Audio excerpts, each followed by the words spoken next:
안녕하세요. 5월 21일 일요일 해외 정치 뉴스 요약입니다. 바이든 경제에 대한 이번 주 뉴스입니다. 미국 경제 전망은 회복세로 나아가고 있지만 일부 전문가들은 2024 대선 시즌에 소비자들이 제한될 수 있다고 사전에 예측하고 있습니다.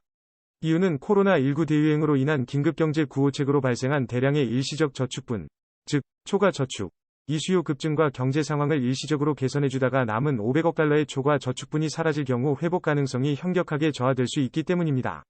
다음은 미국 미네소타주의 티나 스미스, DMN, 및 매사추세츠주의 엘리자베스 워렌, DMA, 버니 샌더스, IVT, 상원의원 등 11명으로 구성된 진보 세력들이 대통령에게 편지를 보내 14번째 수정으로 채무한도 취소를 요청하는 내용입니다. 공화당 의원들의 타협 불가능한 태도로 인해 딜이 달성하기 어려워지는 상황에서 개회한 이들의 취지가 높은 점도 주목해야 합니다. 또한 대통령은 14번째 수정을 통한 채무한도 해결책으로 자신의 태도를 밝히며 이에 따라 시중에 레거시 미국의 위험성이 부각되고 있습니다.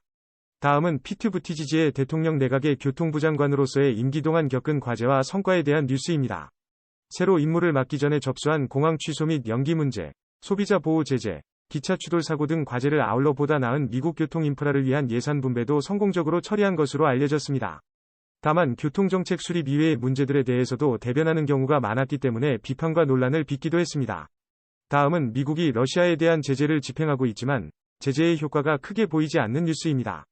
미국은 러시아의 석유 수출을 제한하고 있지만 중국과 인도 등 지원국의 전용 수입 시장으로 수익을 옮기고 있습니다. 그리고 러시아는 무기에 대한 이중적 용도 코드를 사용하여 무기 기술을 불법적으로 수입하고 있습니다. 다음은 하우스 민주당이 중도 공화당과 함께 국채 한도를 인상하고자 하는 시도에 관한 뉴스입니다. 불확실한 의회 절차인 디스차지 페티션 이 벤자민 보일, 브랜든 보일 의원에 의해 제기되었으며 애초에 되기 어려운 조치임에도 반대 의견에도 불구하고 과감히 나서 강제적으로 표결 시간을 마련하겠다는 뜻을 내비쳤습니다. 뿐만 아니라 이러한 시도를 제기하면서 미국의 빚 굴곡 협상의 방향성이 불명확해지고 있다는 민주당의 불만도 함께 거론하였습니다. 다음은 미국 대통령 조 바이든과 공화당 의원 리더들 사이의 빚 한도 협상 이야기입니다. 이들은 6월 초에 잠재적인 채무 불이행을 피하기 위해 약속한 도구 이후에도 협상에서 큰 변화가 없었고 여전히 타협하지 못한 상태입니다. 중간에 일본으로의 여행이 줄어들 예정이며 이에 대한 대안을 만들기 위해 이번 주 더 진행될 회의들에 대한 자세한 내용이 밝혀졌습니다. 오픈아이 CEO 샘 알트맨, testified before the Senate Judiciary Committee to discuss possible regulation of artificial intelligence, with the hearing resulting in many questions asked but few, if any, answers provided. 알트맨, along with New York University Emeritus Professor of Psychology and Neuroscience Gary Marcus and IBM Chief Privacy and Trust Officer Christina Montgomery, suggested that new agencies need to be created to ensure compliance with safety standards for AI and while the hearing was an important first step, there are still a number of significant issues to be addressed around AI and how it can be used to advance humanity. 다음은 인공지능, AI, 규제와 관련한 센트 주디셔리 위원회에서 오픈아이 CEO 샘 알트맨이 증언한 내용입니다.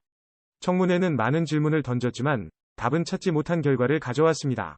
이와 관련하여 알트맨과 게리 마커스 교수, IBM 치프 프라이버시 앰퍼샌드 트러스트 오피서 크리스티나 몽고메리는 AI 안전 규제를 지키기 위해 새로운 기관이 만들어져야 한다고 제안했습니다. 이번 청문회는 많은 문제점이 있지만 인류의 발전을 위해 AI를 어떻게 사용할 수 있는지에 대한 논의를 재충전해야 한다는 것이 임포턴트 퍼스트 스텝이라는 것입니다. 다음은 미국 채무 한도에 관한 뉴스입니다. 채무 한도 합의를 위해 조율 작업 진행을 위한 정상 간의 첫 모임이 화요일 날 예정됐습니다. 그러나 조율 대화에 불규칙성이 있어 6월 1일 이전에 대부분의 의무를 직접 이행하지 못할 가능성이 있습니다.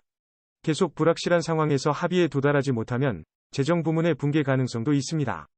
다음은 미국 하원재정서비스위원회의 안정코인, 스테이블코인, 법안 개정 계획에 대한 보도입니다.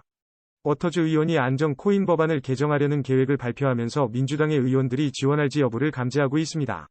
이들 계획은 은행 이외의 안정코인 발행자들에게 연방예금보험공사, FDIC,의 지원을 제공하겠다는 것입니다. 이는 미국 보안거래위원회, SEC의 고유 권한을 보호하기 위한 것입니다.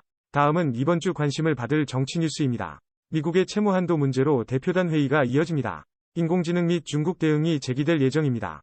MITR이 해리스 설문조사 결과 미국인 82%가 AI 규제를 지지한다고 밝혔습니다. 그럼 오늘의 요약을 마칩니다. 감사합니다.